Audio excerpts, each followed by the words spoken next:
আর নীতিশ কুমার তো সবে খেলা দেখানো শুরু হয়েছে, অপেক্ষা করুন, খেলা হবে।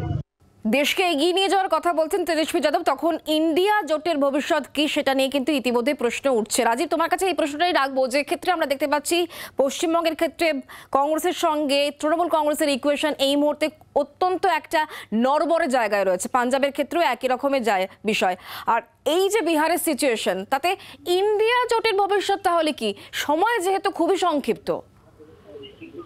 দেখো, যেটা খোলা চোখে দেখা যাচ্ছে, ইন্ডিয়া জোটের ভবিষ্যৎ একেবারেই অন্ধকার দেখা যাচ্ছে। তার কারণ ইন্ডিয়া জোটের যে প্রধান শরিক দলগুলি তৃণমূল কংগ্রেস, জেডিইউ এবং আরজেডি, আম আদমি পার্টি, তারা সবাই সরে দাঁড়াচ্ছে। যদিও আরজেডি থাকছে এখনো পর্যন্ত ইন্ডিয়া জোটে, তারা ইন্ডিয়া জোট বিহারের সমস্যার কারণে, বিহারের যে জটিলতা তৈরি হয়েছে তাতে আরজেডি মন প্রাণ দিয়ে চাইছে যাতে নীতিশ কুমার সঙ্গে থাকেন এবং সরকার না ভাঙে।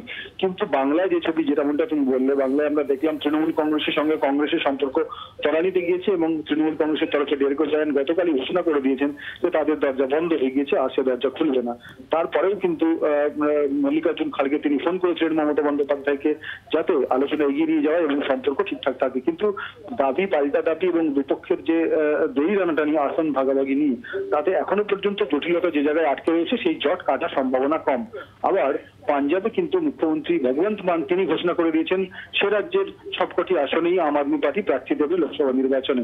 এই পরিস্থিতিতে জেডিইউ অর্থাৎ এই নীতিশ কুমার, যিনি 2022-এ বিজেপির হাত ছেড়ে দিয়ে এনডিএ ছেড়ে তিনি যোগ দিয়েছিলেন বিরোধী শিবিরে, সেই নীতিশ কুমার যদি আবারও ফিরে যান, সেক্ষেত্রে কিন্তু ধাক্কা একেবারে বলা যেতে পারে ত্রিফলা ধাক্কা। একদিকে তৃণমূল কংগ্রেস, একদিকে আম আদমি পার্টি, অন্যদিকে কিন্তু জেডিইউ। এই ধাক্কা সামলানো ইন্ডিয়া জোটের পক্ষে একেবারেই অসম্ভব হয়ে পড়বে এবং সেক্ষেত্রে বলা যেতে পারে ভবিষ্যৎ কিন্তু খুব একটা সুখকর হবে না। আর এই বিষয়ে কি কটাক্ষ করেছেন বিজেপি রাজ্য সভাপতি সুকান্ত মজুমদার, তার বক্তব্য কি শোনাবো? রাজীব, তোমাকে ধন্যবাদ।